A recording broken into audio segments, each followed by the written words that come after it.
Hey guys, welcome to a niche little deck profile. I've been kind of cooking on this for a while.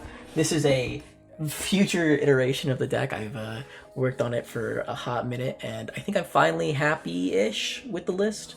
I'll show you guys like 2 or 3 games after I kind of explain the theory behind the deck and what's going on. But this is my Galaxy Dog list that I've kind of been tinkering with.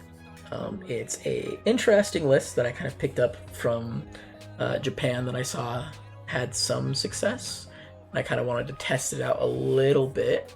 I've made a lot of changes to it because we just don't have access to certain cards they have over there. But I figured there was some possibility that it could work over here because we have a lot of the key engine pieces that let us kind of do kind of core principle of what the deck wants to do. The very first iteration of the deck, I focus a lot more on the Mirage engine itself, with 4 Mirages, 4 Bursts, 4 Thomases, and I was like, it worked pretty well. I think I got Mirage out pretty consistently, and that felt great. I just think it's probably a little bit better as a toolbox engine, which is why it looks really scattered up here in the top end, but we'll kind of explain that when we get there. But yeah, this is a toolbox deck, so the idea is the lower end has no synergy with the top end other than as a way to ramp it out extremely quickly. Starting off the eggs, we're playing 4 Sunmon. This is the best egg in Archetype Engine. We're playing the 3 yellow Agumon. You could try putting in like a red rookie and playing like a Gurimon instead, or some other like red egg. Or you could try doing a blue egg for like Gomamon, the one that can't make so you can't be redirected and stuff. The problem with those eggs is that I just really appreciate the reduction of 1 cost with the egg here. It comes up a lot and allows you to make really big swing plays a lot more consistently, which feels great. Something else of note is that I think the Moonmon egg is trash for this version of the deck because we don't play the other tamer. You're never really getting a huge surplus use out of the egg, unfortunately. I think the Moonmon egg is really insane if you just go into your level 5 and then play a tamer for 3, getting the Moonmon egg, the proc, going into your level 6. Like, that feels fantastic. But I don't think it has a place in this current iteration of the deck, maybe in a different iteration. Onto the rookies. We're playing 11 rookies. 4 Chronomon, 4 Luna, and 3 Agumon from BT16.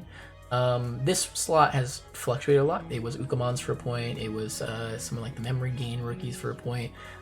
It was really hard to find a good spot here because our deck is so mixed when it comes to colors. It becomes really difficult to actually find a rookie that can fit this slot well, because it has to be a red or blue rookie, ideally blue if it's out of archetype specifically, that then gives you some value. But the problem with a blue rookie that just gives you some value is that it also has to be able to digivolve on a red egg. That's where things kind of get difficult. There are some rookies that can do that, but most of them are locked behind future sets, like the Omnimon.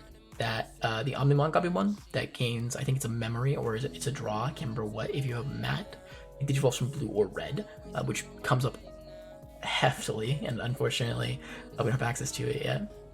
I also tried out the red yellow Agumon that start of your turn gains a memory, but the problem with that is it's red and out of archetype, meaning that Galgamon can't digivolve on top of it, meaning there's some anti-synergy between those 2 cards, and it kind of forces a weird situation where if your opening hand is the red yellow Agumon and a Galgamon, it's not a good hand really, because you digivolve for 1 in the back because you're not using a Coromon, and then next turn you draw. If you don't draw any other champion, well, now you just have a Galgamon in hand that can't digivolve on top of the Agumon, which feels bad. So I ended up just sticking with the in-archetype Agumon. It's okay. I think it's completely fine. On-play rookie, you know, if you end up with 2 rookies in hand and this is one of them, this is like completely fine. All of your champions can digivolve on top of this guy because it's an in-archetype rookie, so it feels okay. I think it works out really well. for us, which is nice. And the inheritable comes up sporadically. Every once in a while, you'll get the inheritable to actually like kind of matter, but most of the time it doesn't really come up. You really only play it because of the name, honestly, just being a Light Fang card. Moving on from the Agumons, though, as the most contentious rookie, the other two are very, very simple in my opinion, just the Luna and the Corona. They're the backbone of this deck in the way that it's able to cheat out memory so consistently, as well as the way that they're able to gain so much search power. The start main phase for the Chronomon is gain a memory if you have a Light Crow or Night Fang Tamer, and the Lunamon is start your main phase, bounce a Digimon to hand to gain 2 memory. Both of these come up and allow for different sets of combos, like a great turn 1 combo for Luna is a Lunamon in the back and then playing out one of your searchers for 4. Then on the crackback, if your searcher's still alive, you want the Luna, you bounce the searcher to hand, then you Digivolve for 2 on top of it to get another set of searching and a draw, which is huge, huge value, which was great. And then Chronomon obviously is just Chronomon, and then the Tamer is insane as well. Putting you to 4 memory at the start of your turn is fantastic. As you're noticing though, that these both gain memory. Memory blockers do really hurt this deck in its ability to kind of ramp out speed. So if you have those, I would definitely play it against this deck for sure. And they both have the same inheritable, which is by placing the top card of this Digimon with the Nightclaw or Light Fang trait. As the bottom Digivolution card, this card, you gain 2 memory. So essentially, when there's a Digimon on top of this guy, as long as it has the Nightclaw or Light Fang trait, you can immediately get it underneath, that's the bottom card, and then gain 2 memory. This comes up all the time. It is the main reason to be playing this deck. It is so strong at what it does for not just gaining value, but for proccing effects and getting just huge ramp and memory cheating. And you may be asking yourself, oh, why is that so good at memory cheating? Well, Digivolving for 2 and then getting that 2 memory back, and then the egg proc, so you Digivolve for 1 instead, is already great, because now you've essentially made your champion evolution a 1 cost instead of a 2 cost, while getting 1 to 2 searches depending on the card you ended up Digivolving into, which is great. Proccing other value off of your when Digivolving effects of cards of your like ultimates or even of certain megas is also really strong. But it also combos with some free gain in this deck, making it so that way you're essentially going into your champion for free and then your ultimate for 1 memory total. And that's gross.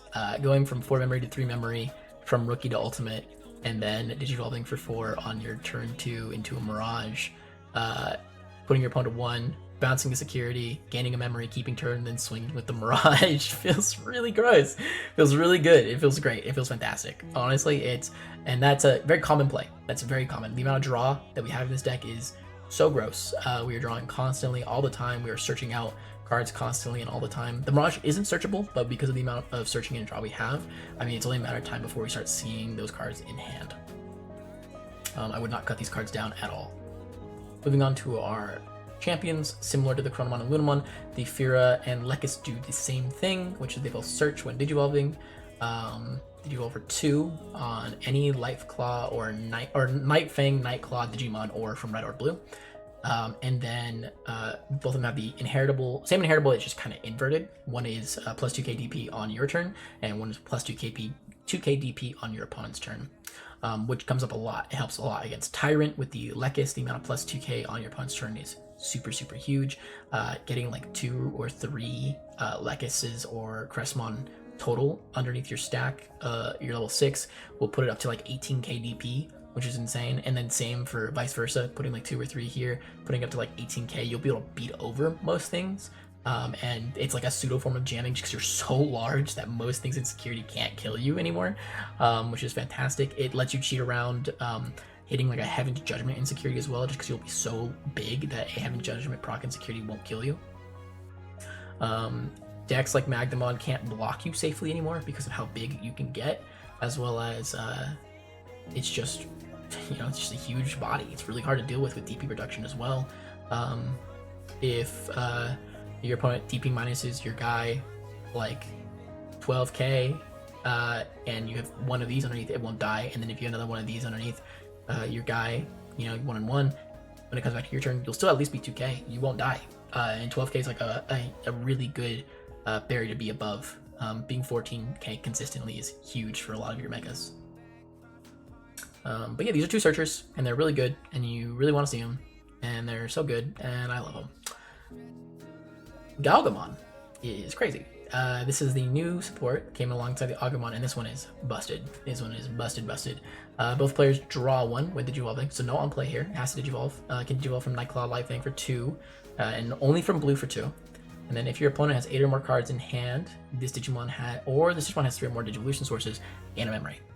So really early on, the typical way that you'll kind of want to play this is, assuming you have just the nuts and you have everything you need, and to be fair, you're searching a lot, so most of the time you'll have the nuts anyways.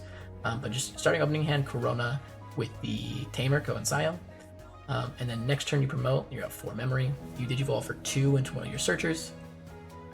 You put it underneath for 2 memory, gaining the effect here. Your egg triggers, so you Digivolve for 1 into the Galga. Galga effects, because you have 3 sources, you'll both draw a card, and then since you have 3 sources, you'll gain a memory, going back to 4, which is great. So now that you've gone into your champion for free and searched 1 to 2 cards off of the Fira/Lekis, and then drawn 2 cards off the Galga, as well as put a card in your opponent's hand to put them closer to that juicy 8 threshold for your Mirages, you're in a great position. You're in a great position. And if you have the Tamer, you can, and more searchers, you can just use the Tamer to do the same thing, but we'll come back to that again. It has the inheritable jamming, which comes up. It's really good if you're kind of like doing like a lower end stack and you're just trying to like piece out for lethal, or if your opponent has kind of like stripped some sources and they've left the jamming, and because they cared more about the DPs themselves, the jamming comes up a lot. It's super good. It's nice. It allows you to check with like your 4s, like getting a Galga underneath after using the effect of like the Corona or the Lunamon into a Lekis or a Fira, and then swinging with that Lekis or Fira, it's impossible to die because of the jamming. So good, so very nice. Lets you get really early chip in if you don't have the full combo available to you. Up next are our ultimates. Playing 12 level 4s, by the way, my apologies, and then we're playing 5 level 9s. So here we've got 3 Flare, 4 Kresk, and 2 Zunamon Aces. Starting with the, I think, probably best level 5. So both the level 5s have the same first effect, which is when this card will be played or digivolved into if you have a Digimon with 3 or more sources, and it has the Nightclaw, Light Fang, or Galaxy trait, reduce the Digivolution cost or play cost by 2. The play cost comes up, I think, pretty decently, but the 1 cost Evo is really strong. It's very good. They both Digivolve for 3 off of a red or blue, or for 3 off of a Nightclaw or Light Fang. So if you have like another like a weird level 4 engine that you want to run in here, you know, that can work well with reds and blues. You can definitely do it. It doesn't have to be Nightclaw or Light Fang. Just to keep that in mind. This deck is very splashable in a lot of different things. If you have like any like weird Digimon that can Digivolve from red or blue, they can make huge use of this entire engine here. From here down is a great engine for the entire deck. For any deck, honestly, that can make use of really cheap level 5 bodies that you can just go into on your turn 2, and then have enough memory to go straight into a mega of any kind. Feels great. But yeah, both of them can Digivolve for 1, so by the time you're done with your full combo, you'll still be at 4 memory, and then you'll Digivolve for 1 off of the Kresk or off of the Flare, putting you to 3 memory, which is insane, and that's fantastic. The Flare, on play when Digivolving, you delete one of your opponent's 5k DP or less Digimon. This is the typical way that you will have your first chance to get rid of a memory blocker. Going through the full line, you'll just be at 3 memory, unfortunately. So typically you would just go, like the way that I would get rid of a memory blocker is I would go Corona promote with the Ko and Sayo. I don't gain a memory, so I'm just at 3. I Digivolve for 2, and then I Ko and Sayo Digivolve for free into the Lekis, and then Digivolve for 1. Now I'm at 0 into the Flare. And from here, I can then do the Corona, gain 2, after deleting the Memory Setter, gain 2, and then gain the Egg Effect to Digivolve for 1, and then I can Digivolve into another Flare or a Kresk for 0. So I'm at 2 Memory with a level 5. Which is worse than 3 Memory in a level 5, but I mean, it does let us out the Memory blocker. We also don't get jamming in this combo. You can do the Gauga instead of a Fear or Lekis. I just brought those up because this one, you really want to be able to set up your opponent's hand and gain memory. It sucks if you can't, but it's not like game breaking if you can't. Like, it doesn't change too much. You just lose out on a memory, which is unfortunate. But yeah, this one deletes over 5k DP or less, which is pretty good. Here, the Kresk, on play when Digivolving until the end of your opponent's turn, one of the Digimon can't suspend. This card is the best level 5, I think. Not in the game, but for sure up there. It's very, very strong. Being able to stop your opponent from suspending, period, stops things like Alliance, stops Bloom Lord from suspending for effects, stops Tyrant from being able to suspend their Tyrant, which is super good because that means you can now start affecting it on your turn, which feels fantastic. Being able to stop Magna from suspending, Magna X from suspending means that they have to proc their effect in some other way, meaning like with a different attacker or something else in order to actually get their protection going, which is fantastic. Super, super good. And both of them have the same inheritables as their level 4 counterparts. And then for the final level 2s, level 5s, final 2 level 5s that we got Zudomon Ace. Just a really good card. Most of our level 4s are blue, and we want a surplus of blues to Digivolve into because a majority of our level 6s are blue. So we typically don't want to end on a Fira unless we're trying to make use of an Ace of some kind. We'll either want to go into one of our 6s that can Digivolve it from red, or put it underneath and go into a Crest or a Zudo. Zudo is super strong against a lot of decks in the format, and applies a lot of pressure to your opponent if they know it's in your hand. And if they don't know it's in your hand, I mean, if they swing with the Magna X without protection, you just strip the armor form. Same thing goes for like Rapid X, or like Numamon as well, stripping out their Numamon sources or their on deletion sources, or even just bouncing back a guy for like a hard play of like 4 is fantastic. It's super, super nice, and I really like it a lot. Next, on to our level 6s. We are playing 9 level 6s. We're playing a lot more level 6s than I think I typically would, just because we're not really playing that many level 7s. This is like a level 6 toolbox deck, and there's not too many level 7s in the game that I'm like really infatuated with to use in this deck, just because I don't think there's that many that I can make huge use of realistically. So starting with the In archetype, and then we'll end with the Mirages, because I think they're more so where the deck started and that's where it ended. So the In archetype level 6s, we've got 2 Palomon. When Digivolving Blitz, then for every 3 cards on your turn, for every 3 cards you have in his sources, gains attack +1, and then your turn, when a card is removed from your opponent's security stack, delete one of your opponent's Digimon with DP less than or equal to this Digimon's DP. You'll delete most things, honestly. You'll usually be about 14 to 16k DP on average, but if you have a really red stack, you'll be upwards of like 20k typically, which is super, super good. Deleting something with 20,000 DP or less is really good, but even deleting something with 16k or less is still really good. And then you'll check for, on average, around 2 to 3, but you can push it to 4 if you're really gunning for it. I honestly wouldn't recommend going for 4 because you're just putting a lot of eggs in one basket, but 2 to 3 is something that you can do really easily. If, say, for example, your first stack was a Mirage, and you have a Rookie in the back now, getting out a second stack, going into an Apollo, you can go fully into your Apollo, keeping turn, getting 3 checks off of it while still doing the Mirage combo, so it just really adds a lot more lethal. It's also a Omni for game, which works very well in some ways. Unfortunately, it's an Omni for game in the sense that, like, you're not able to swing with Digimon without less sources, but you don't have enough memory to Digivolve on top of it. So like someone Vikemons you or Dianamons you, because it doesn't unsuspend itself. It would be insane if it did. It would just replace, I think, Omnimon in a lot of decks, honestly, just because it'd be really good. But it's still solid, still super good, and it's great for some early game aggression. That's just a capstone. Digivolve for 4, put your opponent to like 2 or 3, and swing in for 2 or 3 checks, and then threaten more checks next turn if they can't out it. It's really good.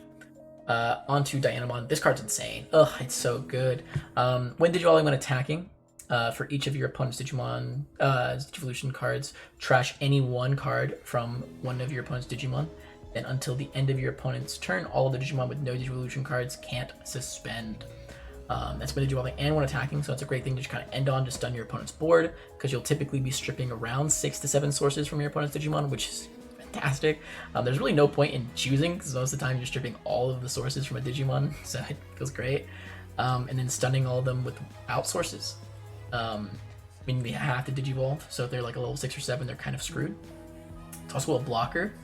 And then all turns when an opponent's Digimon Digivolution cards are trash, you unsuspend this Digimon. And that comes up pretty frequently. Being able to swing in with the Dianamon, trash some sources, stop your opponent from being able to suspend for like blocker and stuff, and then getting a check in, unsuspending, using your Coronamon or Lunamon, Digivolving into a Apollomon, and then checking for 3 is real good. It's really, really good. But yeah, those are the in-archetype megas. We're going to move on to a bit more of the toolboxy megas now. As you can see, we're playing one of 3 different aces. I'm not sure if I want to stick with it. This kind of like variety hour aces, but I mean, again, the deck draws so much, and so kind of just keeping your opponent off of like, oh, which one do I have to play around in this scenario, can come up pretty frequently. But anyways, talking about them all, Valkyrie Ace is super good, fantastic. Digivolves only off of the Flaremon, unfortunately, but I mean, you can end on a Flaremon pretty consistently, even from like an Apollo. Going Apollo, swinging in, Coronamon, bottoming the Apollo for 2, and then trying to do something with a different stack, leaving the Flaremon on field.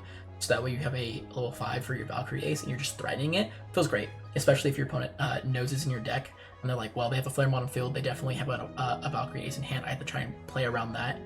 If you end on like a Crest and a Flaremon, you have to play around 2 different kinds of aces, while you're still probably putting them to like a lower set of memory.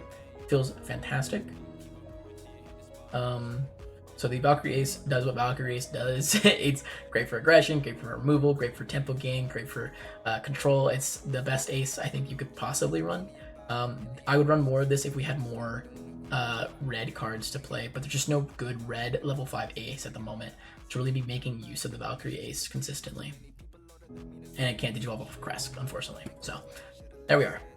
Next, onto the Vikemon. Also really good, super good in so many different matchups. Great, great, great.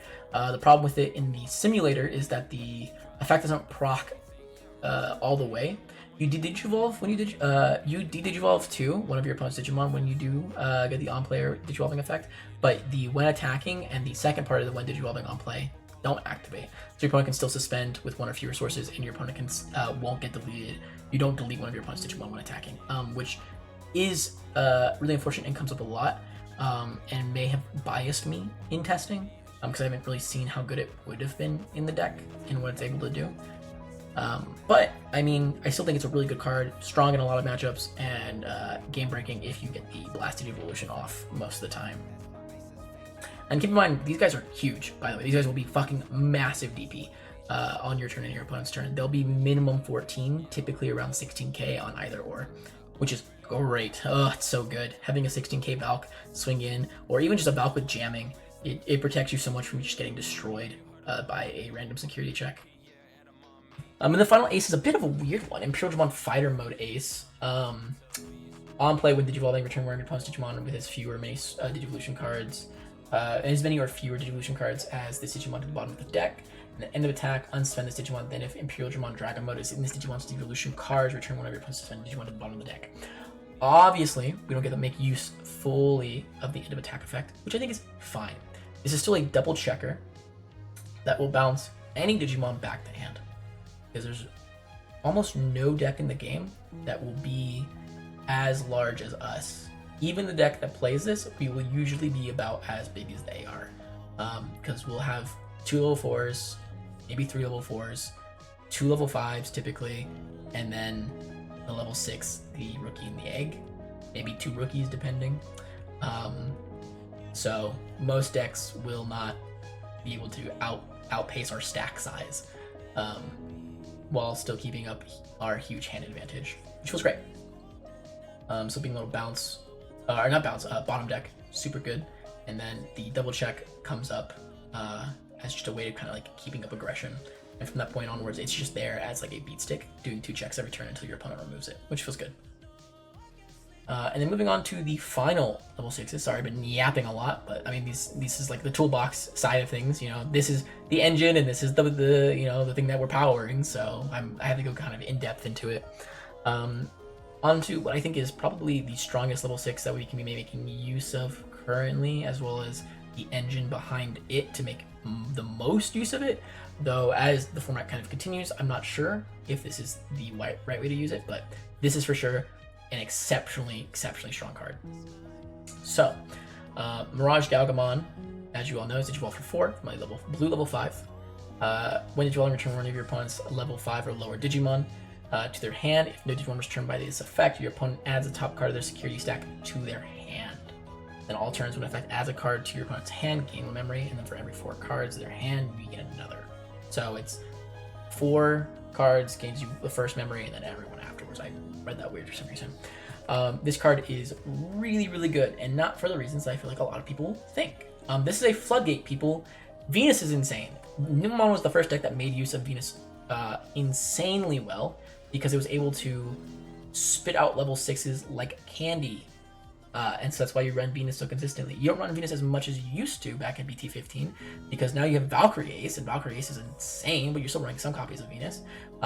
Yellow Vaccine now spits out level 6s like candy, and they make use of Venus super well. Floodgates are broken, people. Floodgates are insane, stopping your opponent from being able to do something, or at least taking away options. Take away as many routes your opponent can to struggle out of losing is, I think, probably the best thing you can do in most card games. Stopping your opponent from being able to do something is broken, especially if it's something they want to do. So in Venusmon case, getting Digivolution effects and when attacking effects, most decks really want to do that. Most decks love doing that. Do you know what Mirage stops people from doing? Searching. It punishes you actively for adding cards to hand. Every deck in the game adds cards to hand in searches these days. Trainings, memory boosts, tamers, rookies that search, Digimon that search, period. Every deck in the game has some way of trying to find using consistency pieces to get to their top end, to get on with their game plan. And this is the Digimon Emperor of that. It's really good. Going into this on turn 2 is super consistent. You can almost always find the pieces you need to go up the line, and then you'll end on a Mirage that has gotten to swing, or a Mirage that didn't get to swing, depending on the amount of memory that you were able to keep. Typically, your opponent will have 7 to 8 cards in hand. If it's 7, and you had the best combo, you'll end up on 0. You'll swing at the Mirage, and then you can put like a thing out for 3 to try and like choke your opponent in some ways. Or if your opponent is at 8, you'll end up on 1 memory, and then same thing, put your opponent to 2. If you have like less good combo and your opponent's at 7, you'll put your opponent to 1. And if you have the good combo, if you have the less good combo but your opponent has 8 cards in hand, you'll put yourself to 0, and then you'll do the swing, and then you'll do the put your opponent to 3. It's like the typical way that this kind of goes down. And the reason this is so good is that getting a Mirage out so early means that you're now taxing your opponent every time they do something in game. Whenever they search, that was actually your 8th card. Sorry, you lose 2 extra memory for that. Yeah, that rookie that cost you 3, that actually costs you 5. That training that cost you 2, it's 4. And then for every extra card they just have sitting in hand, at a certain point they'll start, 12 cards, 16. Just because they won't be able to use their memory as efficiently as they'd like to. So now you're putting your opponent on having to be really lucky, which feels great. Forcing your opponent to just get lucky is so much better than allowing them to play efficiently.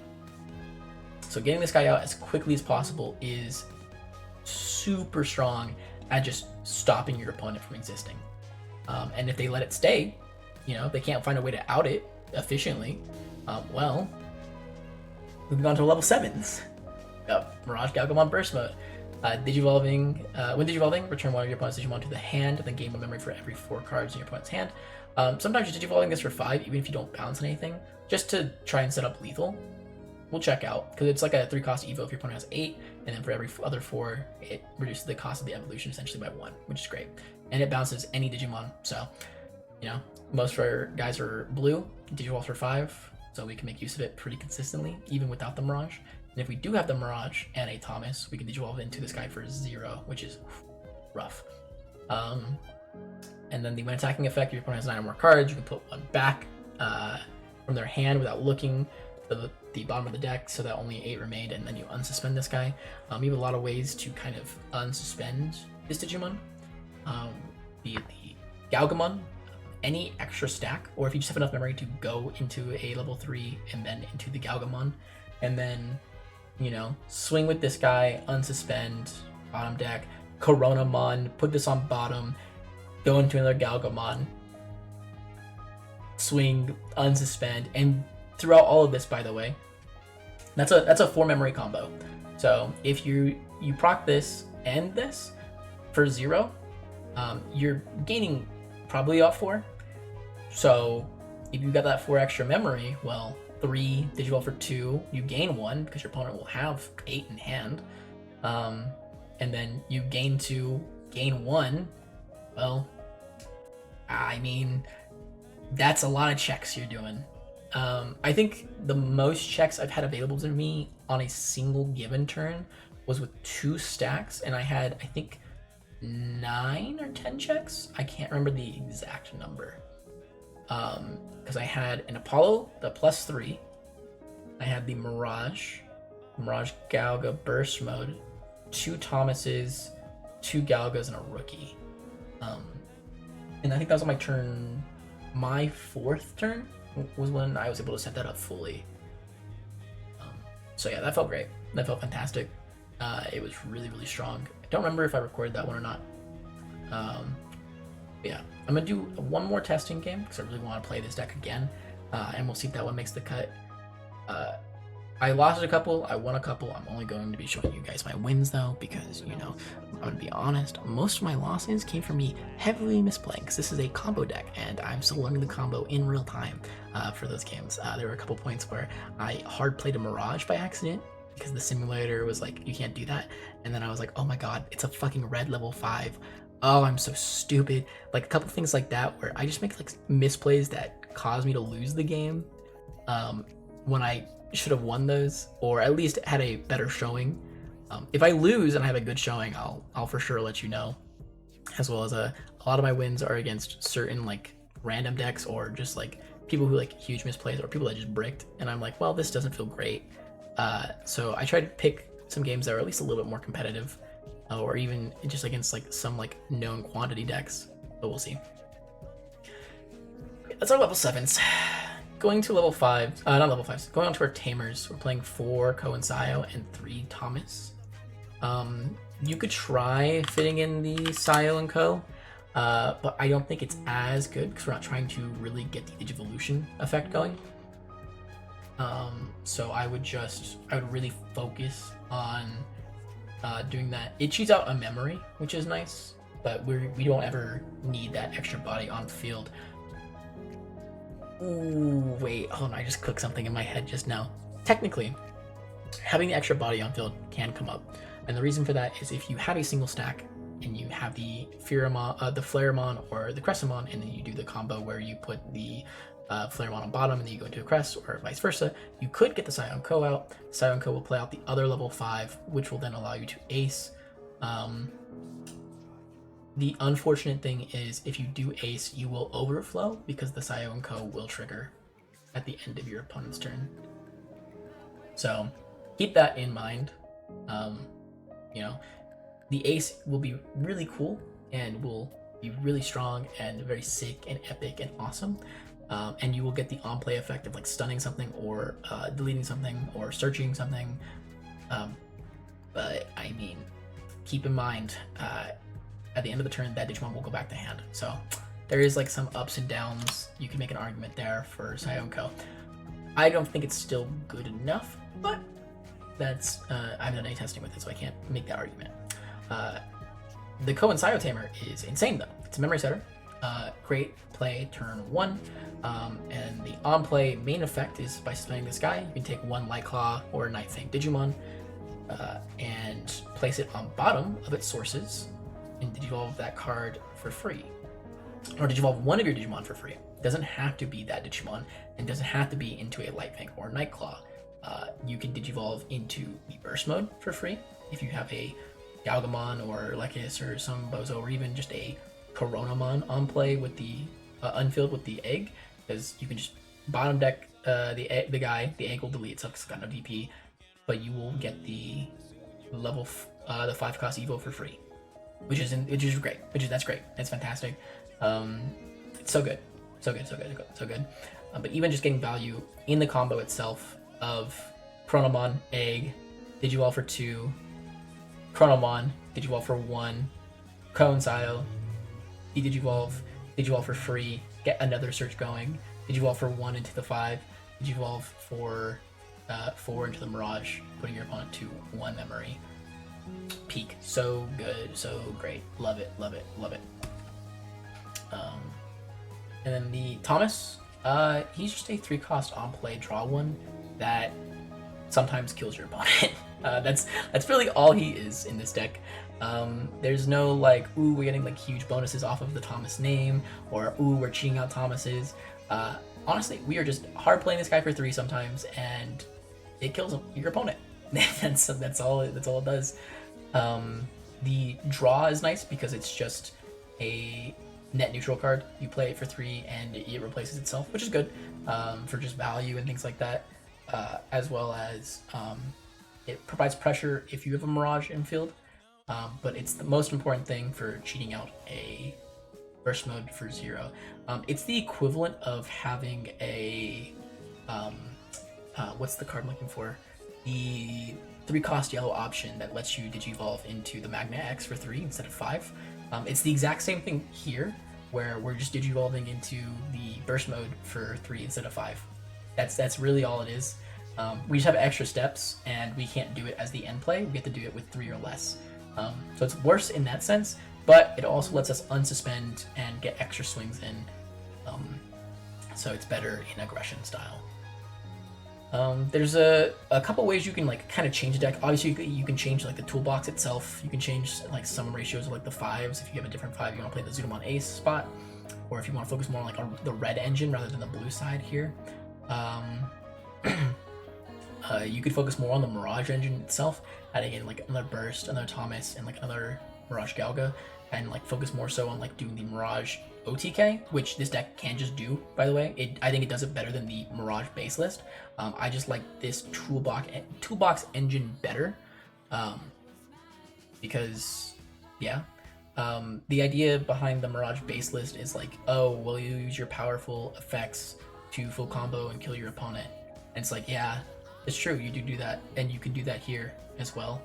I just like this engine better because it gets to the Mirage quicker. You're more memory efficient, like a lot more memory efficient. So much so that just going into a Mirage on turn 2 and then next turn playing your Thomas for 3 is lethal sometimes, which is really, really funny. But yeah, thank you guys for listening to me yap for an unknown amount of time, and I hope to see you guys in another game, or yeah, that's it. Just hope you guys enjoy the games that you're about to watch, and then, you know, like and subscribe or whatever. This hand is interesting. We're going second. Our opponent could put us to enough memory. Just playing a Pheromone's not bad, but I still want a mulligan. I want a rookie really badly. That's an okay hand, actually. Puts us to 2 against Lugamon. Hatch. Digivolve in the back. Okay.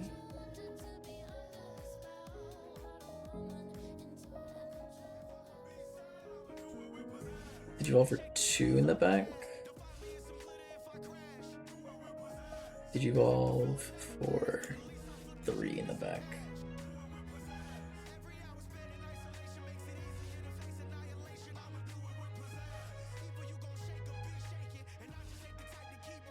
Okay, not a bad start here. Our opponent missed their rookie, which feels really bad. And we've got a level 5 already. So next turn we can go into Mirage and start putting some pressure up, which feels fine. Oof, no rookie again. Feels really bad.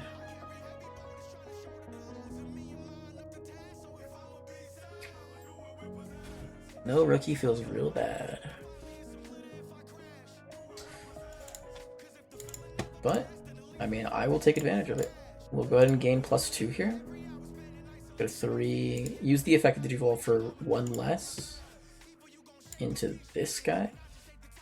So for 0, we'll stun it. The stun doesn't matter really, because we'll Digivolve for 4 into Mirage, bouncing it to hand, and then gaining 1, and then attacking into your thing. Ooh, that's rough. We'll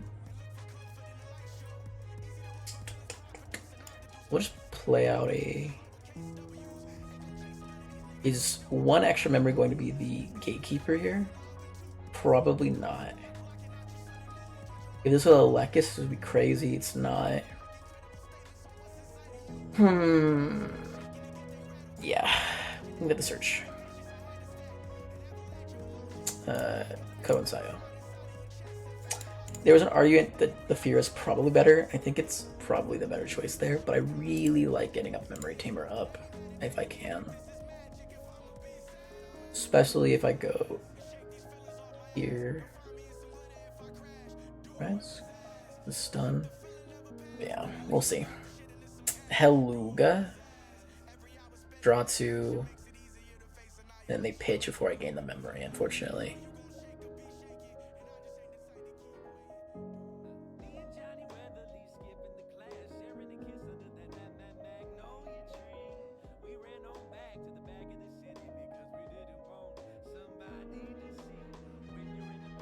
I mean, it still feels pretty good for us, though.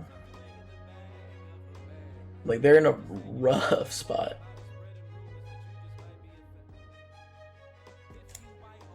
Hatch. Did you open the Chronomon in the back?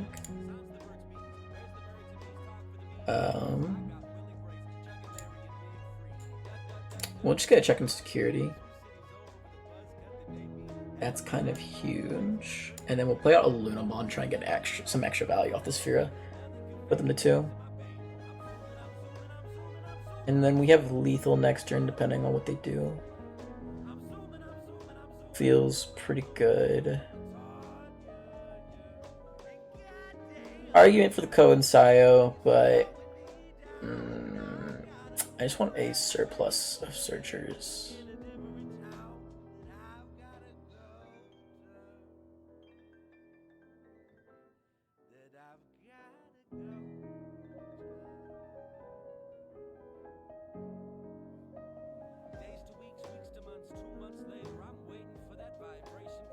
Okay. Wisdom training. They take the level 5. Okay. Means they have a 4 to just Digivolve for 2 and 2 to put us to 2. AG for 3. Okay. Well then this is the move. This was the move for sure. Never punished. Let's go. Bounce the Fear to hand.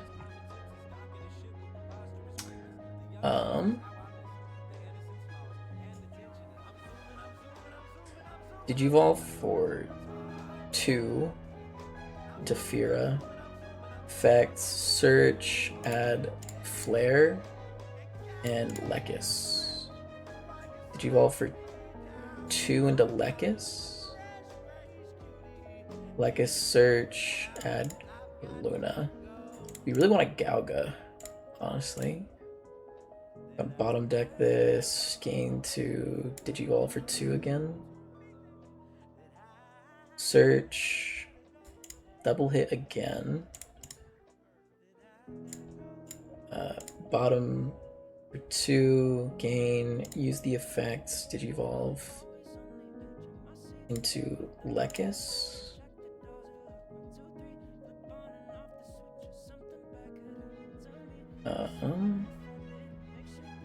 Okay, we'll just take the flare.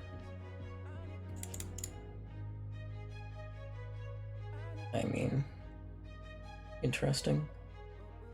We searched through most of our deck and didn't find a Gauga. That's crazy, actually.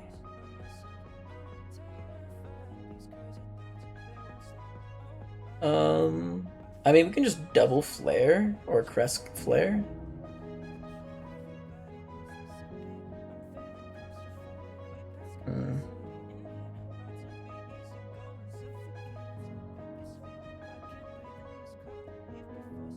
I think we go flare, crest. Did you fall on top of the crest for 4? Gain 1? Yeah. Do we need to do that? I mean, what are our options for level 6s? So we can go here. Or that. We can go Apollo. Get a lot of checks in. Really put on the screws. But if they have full combo, we do just lose. And I think that's really bad for us.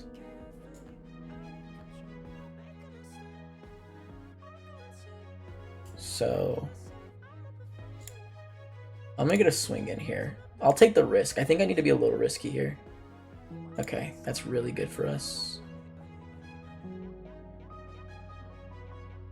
And then I'll just try and make it as difficult for him as possible, memory-wise. We'll gain back 1 from the 3. We'll go to 4. He's got a total of 8 memory to work with. And he needs the full combo, which he very well may have it. But he's down to 1 security, and if he adds a card to hand, we do the thing again. So we'll see.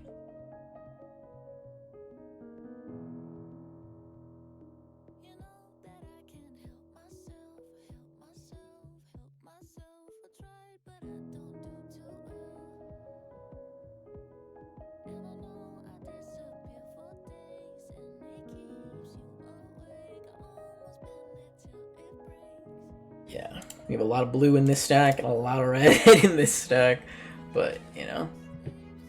Digivolve for 2. Digivolving, no effect. He just got to be attacking if he wants to swing with it. I doubt he will though. Yeah, go straight into the level 5. I'm assuming it's the one that pitches for 6k. And it has the unsuspend effect, so for 1 memory.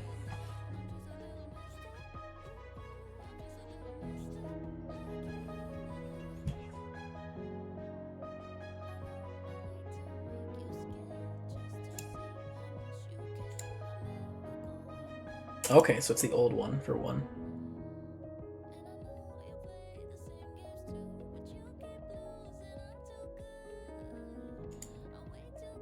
Okay.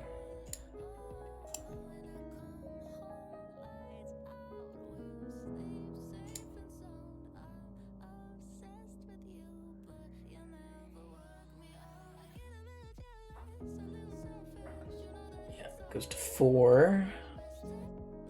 You get Digivolves for 4 into Fenrir.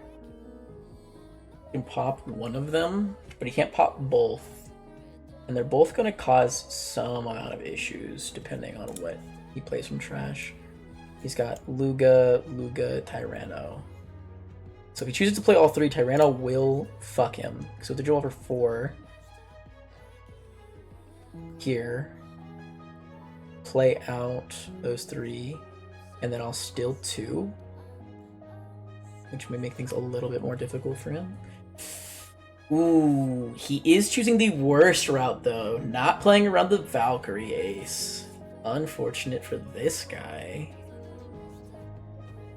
El Bozo, am I right, team, or am I right?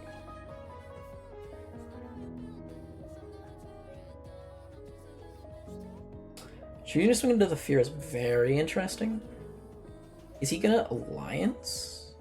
The most you can alliance for 6k. So this will be 14. He'll be 18. Minus 5 will bring him down to 13k. Just under. There's no happy ending for my friend here, unfortunately, team. He doesn't lose turn, though, with the Fenrir dying, which is good for him. Actually, he will, because Mirage will proc. Never mind. LOL. Yikes.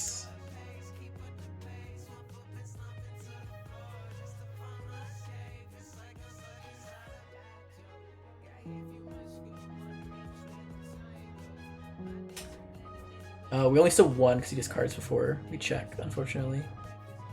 He doesn't have piercing. Is he going to Alliance? He's not going to Alliance. We will blast Digivolve into Valkyrie Ace, blowing his back out, unfortunately. I salute you, soldier. Yeah. Yeah. Yeah. I'm so upset. I was like, this is such a good last game, dude. This is actually such an insane last game. It's so back and forth. It felt so good. It was against Leomon. I was like, wow, this is really showing off all the utility. That this is I think probably the most insane hand we've had today. Aside if this was a Chrome, I think this is like literally the best hand I could ask for. Aside from like this card right here, but I mean, it is what it is. I was like, gosh, it's such a good back and forth game. Like, I'm feeling great. Like, it is showing the utility of the deck and how good it is a toolbox engine. I literally trolled. I didn't do the thing. Oh, I'm trolling. I want the Coincide. I prefer a guaranteed 3 rather than a potential higher end. Because even if they put me to 2 and I bounce the Fira and I go to 4, still won't feel as good. Ooh, okay, Wanya. This could be a lot of different decks. Curious. I'm hoping it's Mirage. Okay, we're in it. Alright, this is Mirage. Alright, this is it. This is the truest test. This is the true last game. Win or lose, team. Win or lose. Alright, this is what's gonna be shown to our fucking grandchildren tonight. My Mirage deck versus their Mirage deck. Galaxy Dog versus Dummy Dog. Dummy Dog. Yep. Okay, so yeah. I think that doing this was for sure the move. If I'm keeping it a buck with you guys, by the way, I honestly feel like my deck will struggle against Mirage, just because Mirage, it works really well against my deck that searches every time we fucking sneeze. But it's okay, we'll just get our searching out of the way now, so that way we won't get punished later on. Easy peasy. Did you roll for 2? Okay, it's a good draw, and then we'll get the search going. Search for that. We'll get the flare, because we need a level 5 to guarantee some safety, and then bottom deck the rest. And then activate this to gain +2 memory.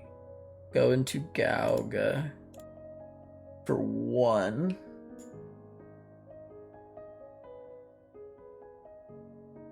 Draw 2, gain 1. Okay. Activate the Tamer. Did you evolve into Fira for search potential?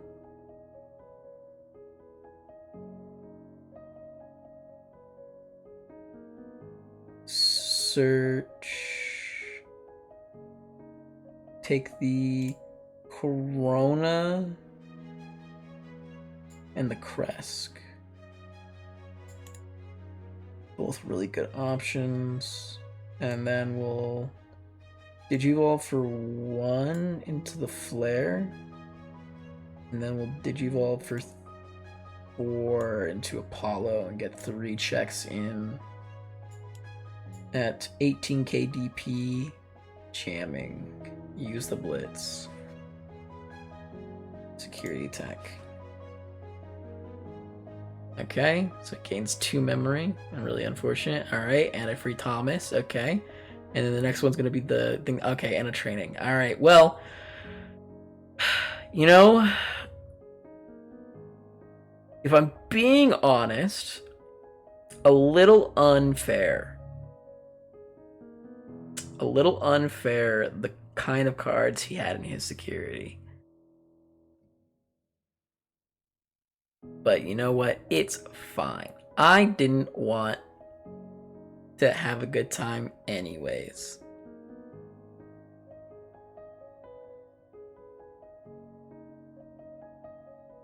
Going to the mock.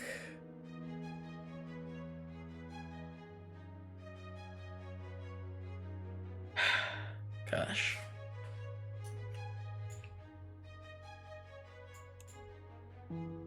Pop the memory, goes into the Mirage. Mirage, bounce back a security, gain 2 memory.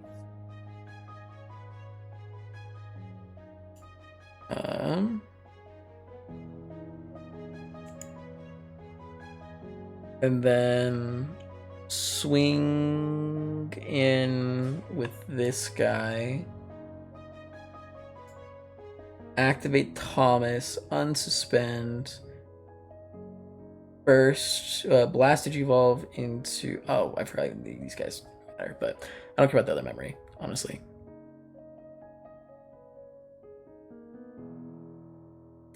Gosh. Thomas, training, Ice Wall. Just... send me. Send me straight the hell, good sir. I know what you're about to do to me. And it's okay. I forgive you. Yeah, alright. Gain 3 memory. Actually, no, he messed it up. Did he mess it up? He kind of messed it up. No, he didn't really mess it up. Because now, yeah, he gets 2 more checks.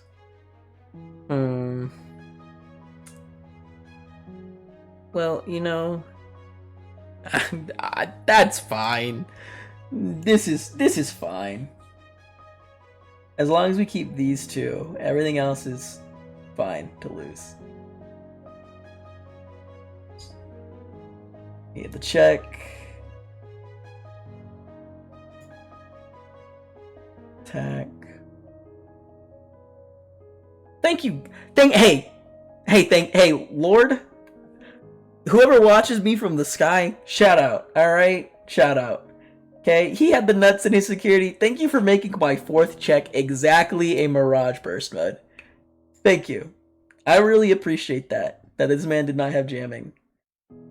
And that he got sent straight to hell because of that.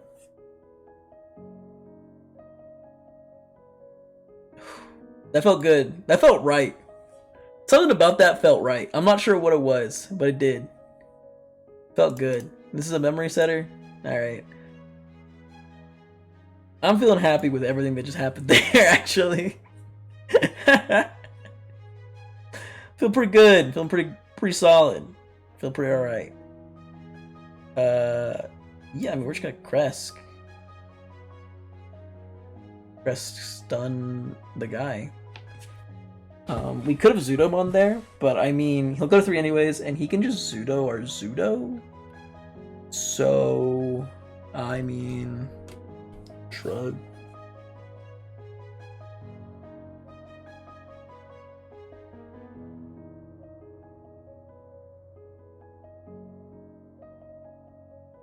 Plus, now he's a guy to bounce with Mirage, so.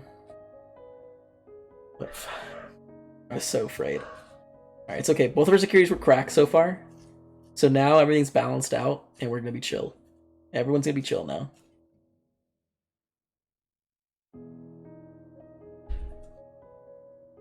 So yeah, he did just Zudo my Zudo, which is fine. I figured he was going to, so I can't really complain.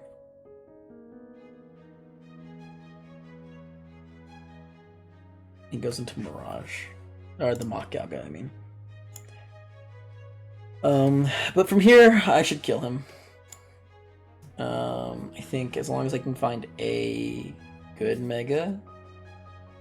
Like, if I find a Mirage, we're straight cooking. Straight cooking. Mirage... Okay, we got Galga, so we got a lot of searching going for us. Apollo's not bad, and Fira is certainly nice. Getting a red guy up in here feels pretty good.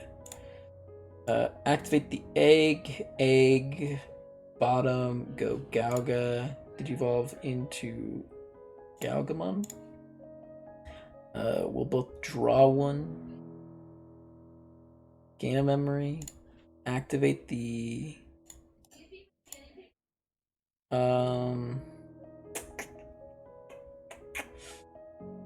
We can get a... Did you evolve for one free Evo into Zudo? Bounce the other? Not bad, honestly. Okay, we'll do that. Did you evolve for one into Kresk? Kresk, stun one. It doesn't matter. They're both going to end up back in hand anyways. Tamer, go here. Digivolve this guy into the Zudo Ace. Zudo Ace, bounce. Zudo Ace. After shipping sources.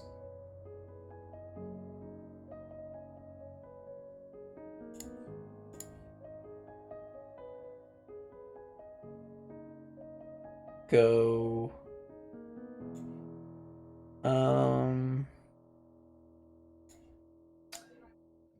This guy.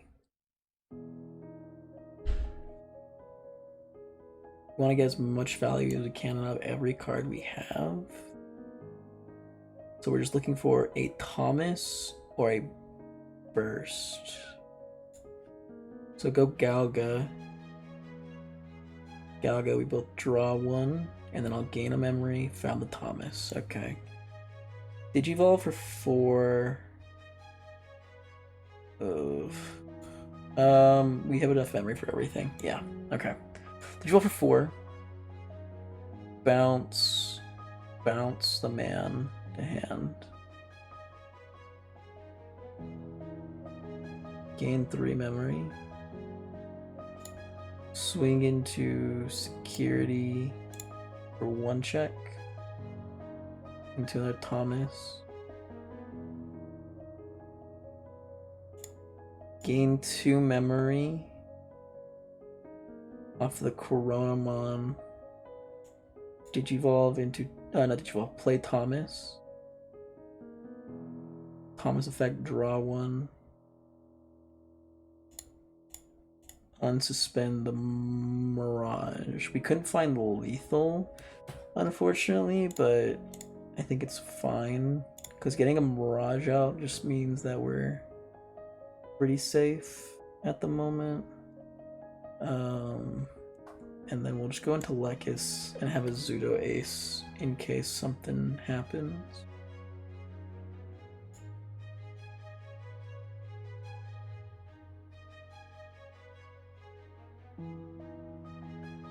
Like, he's gonna gain a fuck ton of memory, but he has to gain it before...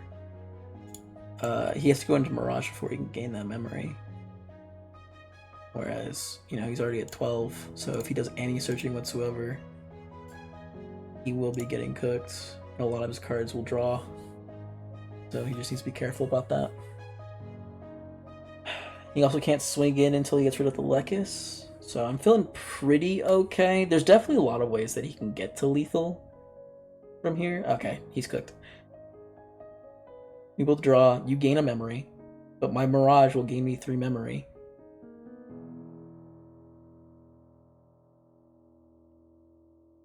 So now what are we going to do, bud?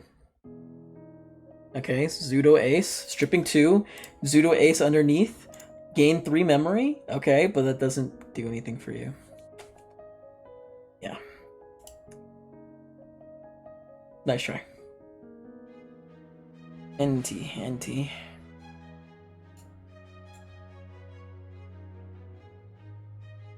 Unfortunately, you don't get to keep turn. And now we will just play around a Vikemon or any other Zudo Ace. Both of which we can do. Because we just go... I think we have another Galga here somewhere. No, we don't? Okay. If we don't have a Galga, that's completely fine. Our life is still really, really easy. All we do is go +2 here, and then Digivolve for 2. Can't find the Galga, that's okay. It doesn't matter at all, honestly. Yeah, we'll just take a Lekis, and then we'll take the Fira. Activate Zudo. Strip 2 sources, bounce your Zudo to hand.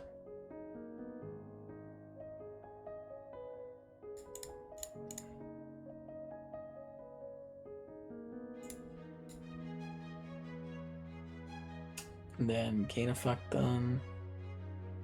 And then we go into another Mirage just to bounce that last guy to make sure he can't Zudo Ace us at all. And then we swing in for game. Not bad, not bad. We had lethal the prior turn if we were able to find a Mirage burst mode, but that's okay. We didn't need it anyways. We were still in a really good position.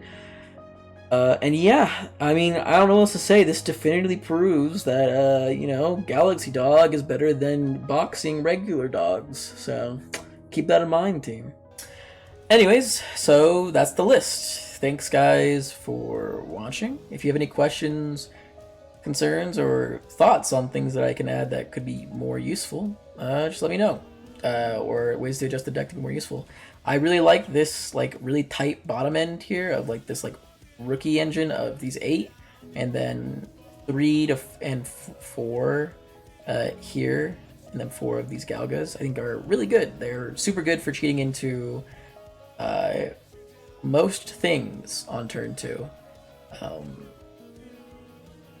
Just let me know if you guys have any other cool ideas of what this deck can actually accomplish. I think this is just the current best top end that's available to us.